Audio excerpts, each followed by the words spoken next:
Uma boa noite. Vamos dar início às reflexões do estudo do livro A Obsessão Silenciosa do Projeto Espiritizar. Estamos abordando o 4º capítulo da obra e hoje é o nosso segundo encontro. É sobre o mecanismo da obsessão simples. E nesse capítulo 4, esse mecanismo, nós iremos ter ainda alguns encontros abordando esse tema. É claro que o assunto da obsessão é um assunto que nunca se acaba. Sempre há aspectos e observações novas para estarmos aprofundando essa temática e, sobretudo, procurando alinhar mecanismos de profilaxia, de tratamento também da obsessão. Mas vamos para a nossa introdução com um breve comentário de uma mensagem do Espírito Emmanuel. Do livro O Evangelho comentado por Emmanuel, passagem do Evangelho de João, capítulo 7, versículo 6. Os cegos de espírito continuarão queixosos. No entanto, os que acordaram para Jesus sabem que sua época de trabalho redentor está pronta. Não passou, nem está por vir. É o dia de hoje. É o ensejo bendito de servir, em nome do Senhor, aqui e agora. Então, nesse parágrafo que separamos da mensagem de Emmanuel, muitos pontos importantes para a nossa reflexão. Os cegos de espírito.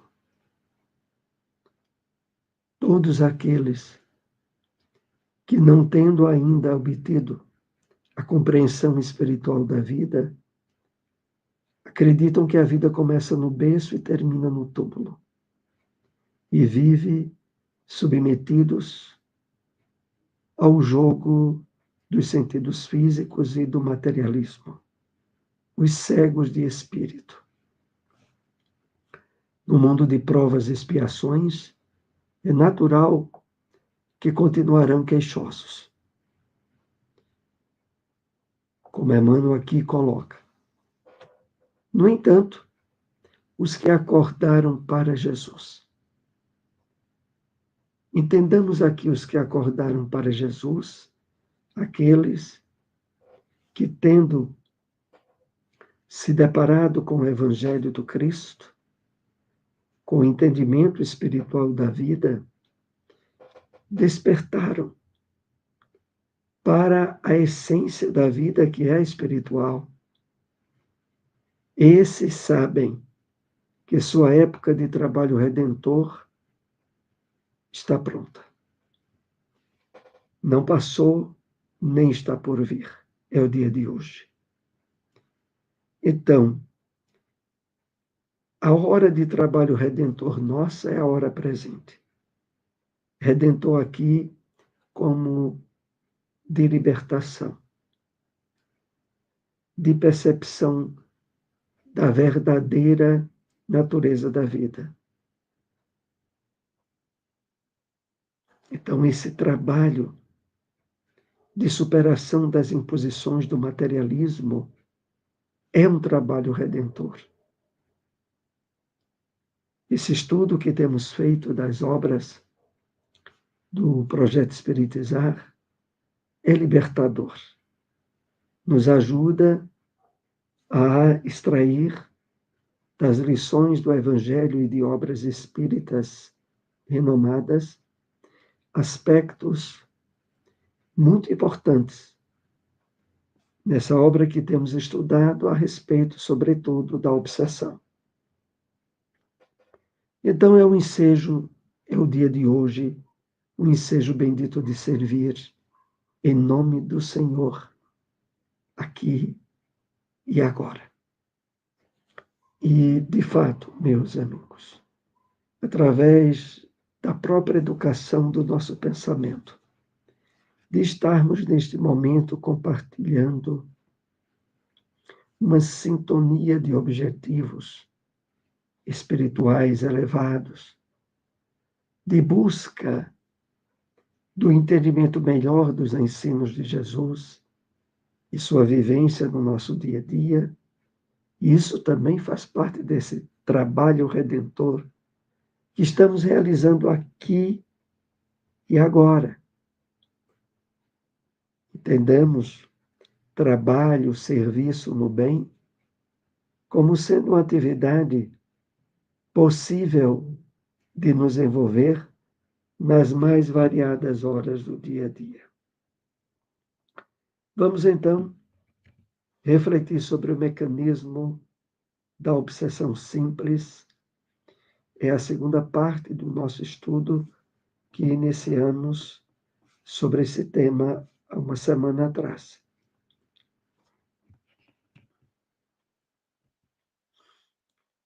Fixada a ideia infeliz, os porões do inconsciente desbordam as impressões angustiosas que dormem armazenadas, confundindo-se na consciência com as informações atuais, ao tempo em que se encontra em desordem pela influência da parasitose externa. A parasitose externa, aqui entendamos como o assédio desequilibrante das influências espirituais obsessivas. Analisemos aqui logo no início desse parágrafo. Fixada a ideia infeliz, os porões do inconsciente desbordam. É assim. O fator exógeno, que é proveniente das interferências espirituais ou materiais fora do íntimo nosso, eles acionam determinados pontos do nosso inconsciente. Aqui a obra fala sobre os porões do inconsciente, referindo-se às partes mais íntimas e profundas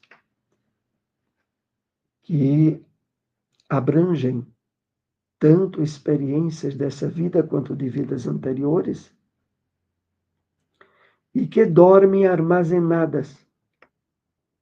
E quando elas são despertas por esses fatores de influência espiritual, elas confundem-se na consciência, no nosso entendimento atual, ao tempo em que se encontra em desordem o nosso consciente atual, pela influência da parasitose externa. Então, se dá mais ou menos assim, no quadro figurativo rápido que nos vem ao pensamento.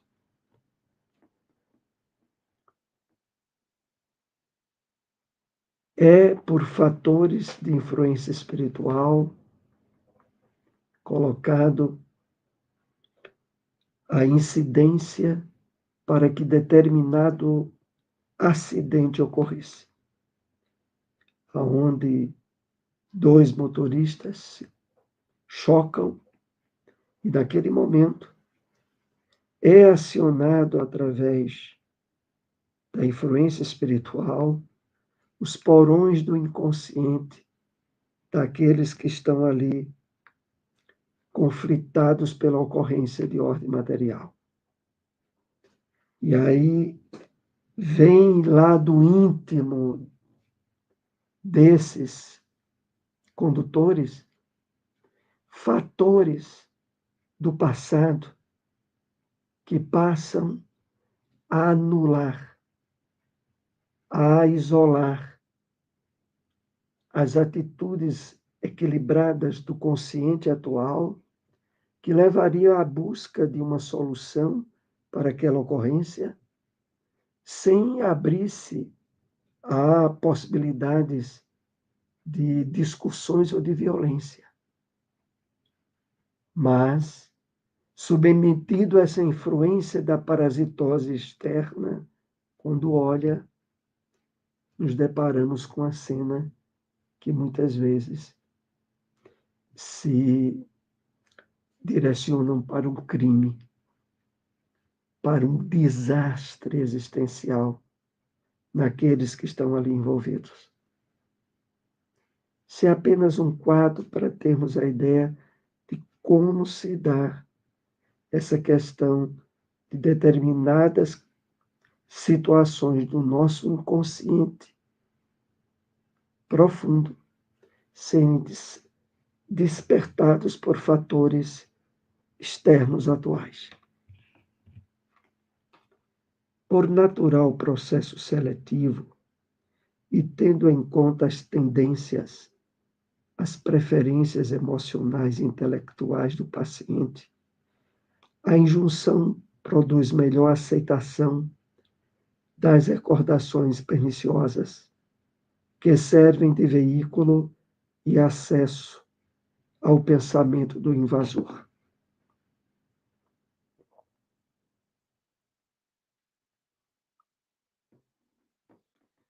Então, a maioria de nós trazemos tendências, condicionamentos do nosso passado reencarnatório que podem estar associadas a comportamento violento, atitudes desastrosas que já tomamos por agir sob impulsividade.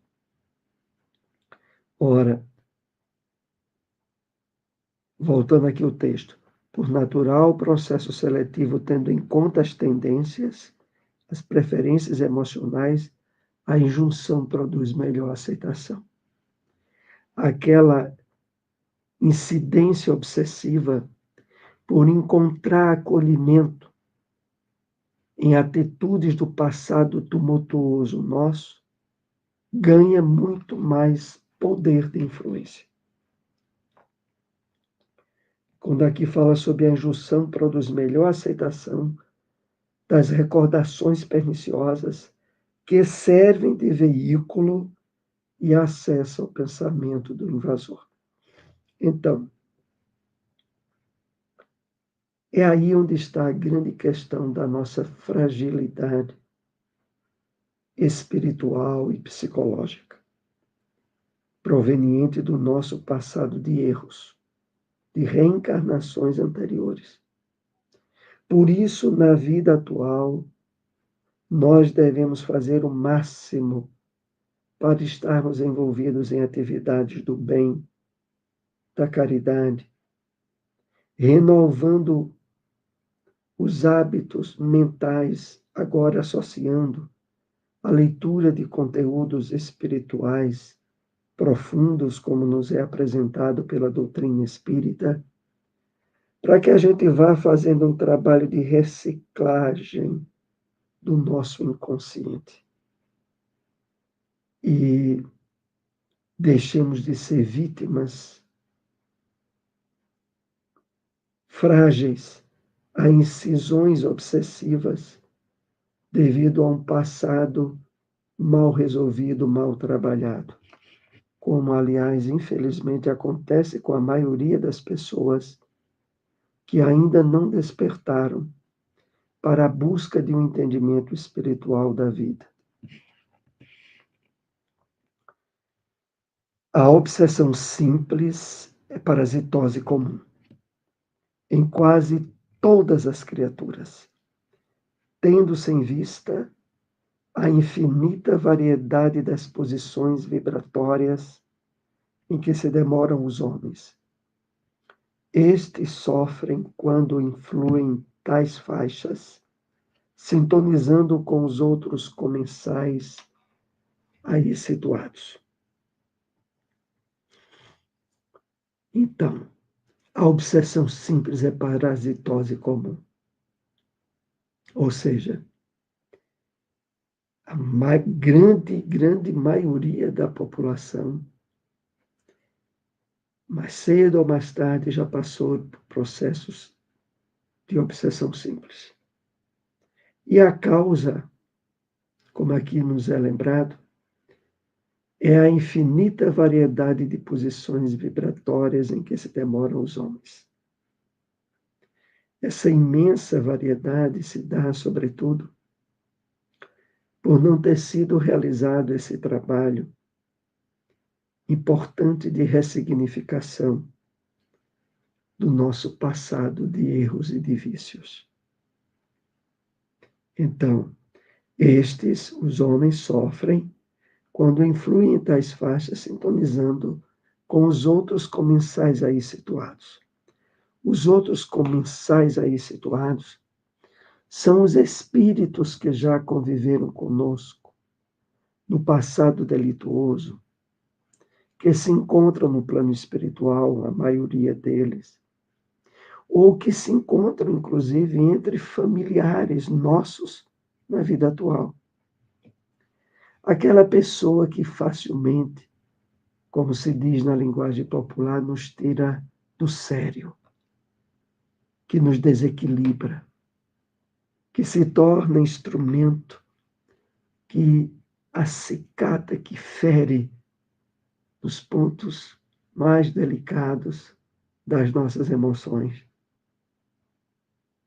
Aí podemos perceber um campo de atuação grande desses comensais aí situados. Se são portadores de aspirações nobilitantes, onde se fixem, aurem maior impulso para o crescimento, permanecendo na construção do bem. Dificilmente assimilam as induções perversas ou criminosas procedentes dos estagiários das regiões inferiores.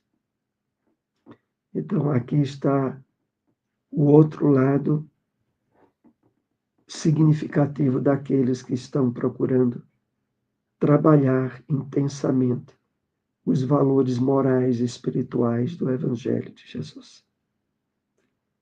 E que se tornam portadores de aspirações nobilitantes, de projetos e de ideias positivas, benéficas, fraternas, e que, estando com a mente associada a esses projetos e identificados com os objetivos superiores da vida, eles dificilmente assimilam as induções perversas ou criminosas a que a maioria das pessoas envolvidas no materialismo se submetem. Então, há, de certa forma, um trabalho profilático, preventivo, o envolvimento que tenhamos cada vez mais amplo nas ações e atividades do bem. Não ficam, no entanto, indenes à agressão temporária ou permanente de que se liberam em face dos objetivos morais que perseguem, graças aos quais vibram em mais elevada escala psíquica. Então, aqui é feito um alerta. Mesmo estando envolvidos em ideais superiores, não significa estar idene, totalmente protegido a agressões temporárias ou permanentes de que se liberam em face dos objetivos morais que perseguem. Não deixam de receber, muitas vezes, pensamentos que tentam os induzir a uma prática do mal, mas percebem e não atendem a esse tipo de pensamento, substituindo por um pensamento bom. Então, não estão indenes à agressão temporária ou permanente, mas o fato de estarem procurando ao máximo envolverem-se com projetos luz, projeto do bem, da caridade, facultam a eles a liberação, a superação dessas incisões, graças às quais vibram em mais elevada escala psíquica. Ou seja, os objetivos morais elevados fazem com que, habitualmente, a pessoa esteja em ligação com os benfeitores da vida maior, e isso as ajuda profundamente no enfrentamento das agressões, das insinuações obsessivas que normalmente derrubariam outras pessoas que não estejam fazendo o seu trabalho de renovação espiritual suficiente, adequado.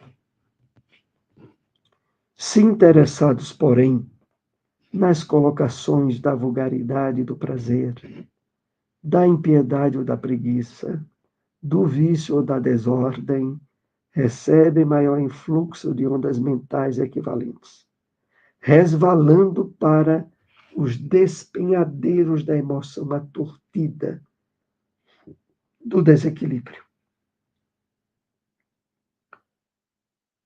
E que é esse, aliás, o padrão das pessoas que fixam seus objetivos de vida no materialismo, na aquisição de bens, na vivência de satisfações instintivas e muitas vezes imorais, levando-as, como aqui é colocado, da vulgaridade, do prazer, da preguiça, do vício, da desordem, estando nesse nível de sintonia, recebe maior influxo de ondas mentais equivalentes, resvalando para os despenhadeiros da emoção, aturdida, conflitada, do desequilíbrio.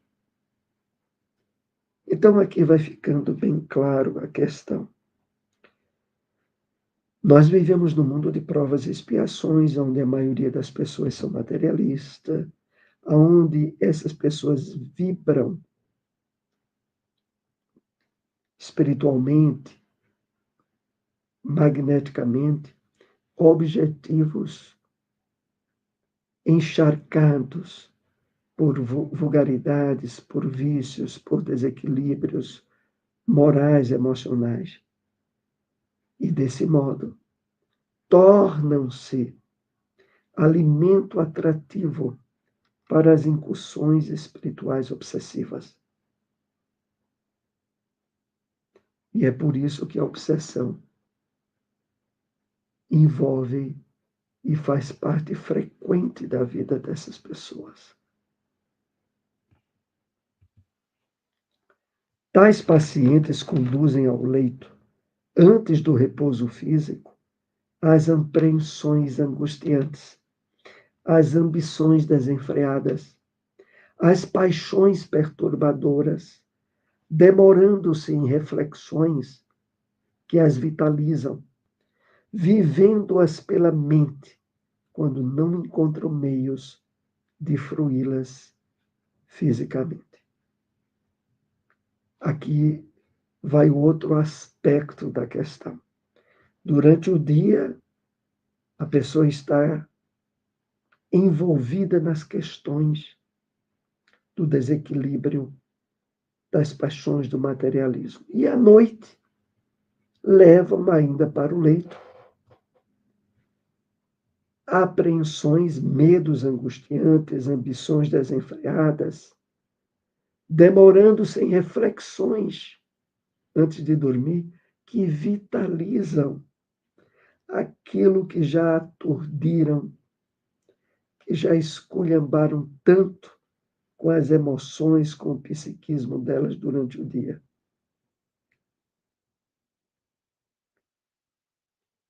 Então, vivendo-as pela mente, quando não encontra meios de fruí-las fisicamente.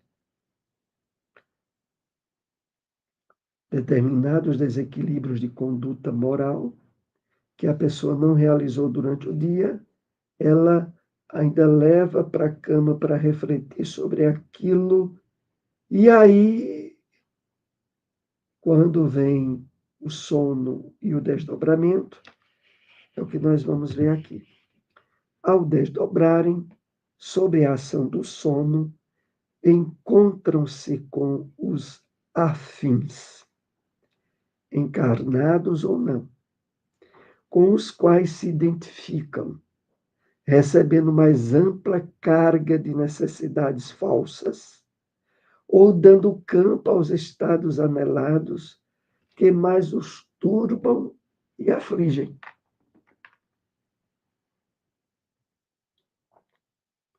Já não bastassem todo o desequilíbrio acendrado durante o dia, à noite, tudo isso vai se intensificar ainda mais durante o desdobramento pelo sono físico, dando campo aos estados anelados que mais os turbam e afligem. Aí a gente nota, né, como uma coisa positiva vai se juntar uma positiva, uma negativa, outra negativa pior à noite. Porque durante o dia, se estivermos atentos à iluminação do nosso íntimo, à vivência do bem, à noite nós vamos dormir. Mais facilmente daremos prosseguimento a esses interesses. Mas se durante o dia já fomos envolvidos por inúmeros conflitos emocionais, perturbações, desequilíbrios, vícios, e à noite isso vai ser intensificado ainda mais. É complicado, né? Vamos ver aqui. Quando despertam, trazem a mente atribulada, tarda, sob incômodo cansaço físico e psíquico, encontrando dificuldade para fixar os compromissos e as lições edificantes da vida.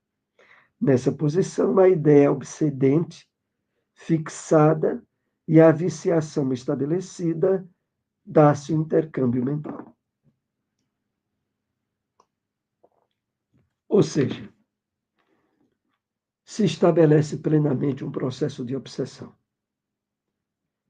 Porque quando desperta de manhã, a pessoa, depois de tudo que se passou no dia anterior e na noite anterior, vai acordar muitas vezes sob cansaço físico e encontrando dificuldade para fixar seus compromissos.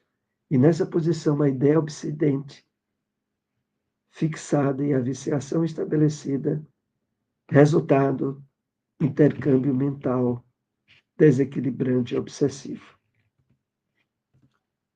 Já não se trata do pensamento que busca acolhida, senão da atividade que tenta intercâmbio, mantendo diálogo, discutindo, analisando questões, sempre de natureza prejudicial.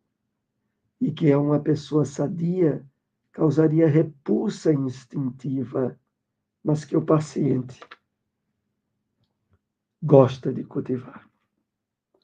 Vejam só, analisando aqui esse último parágrafo do nosso estudo. Quando a pessoa acorda, ainda é aquele caso que é analisado no slide anterior, a pessoa começa na cabeça dela a ter uma conversação, um diálogo com a incidência espiritual obsessiva, discutindo, analisando questões, o que deve fazer ou não deve fazer, mas sempre de natureza prejudicial. E questões muitas vezes absurdas, que a uma pessoa sadia, equilibrada emocionalmente, causaria repulsa àquele tipo de pensamento. Mas a pessoa que já acordou envolvida por essa teia de influência espiritual obsessiva, ela analisa como se fossem questões lógicas, irracionais. Muitas vezes são ideias para causar um prejuízo a alguém, ideias às vezes de realizar até um crime, de entregar-se de uma vez por todas a um vício que andou lutando até o dia anterior, mas que acorda com a vontade duplicada e que a pessoa não percebe o diálogo obsessivo que está tendo com ela mesma e levando ela a tomar atitudes desastrosas que a uma pessoa que de fato estivesse usando a razão não tomaria. Assim nós concluímos o estudo dessa noite. Esse assunto ainda continuará no nosso próximo encontro. Vídeos anteriores estão aí no nosso canal no YouTube. Nós agradecemos muito àqueles que possam compartilhar essas informações. Uma boa noite a todos.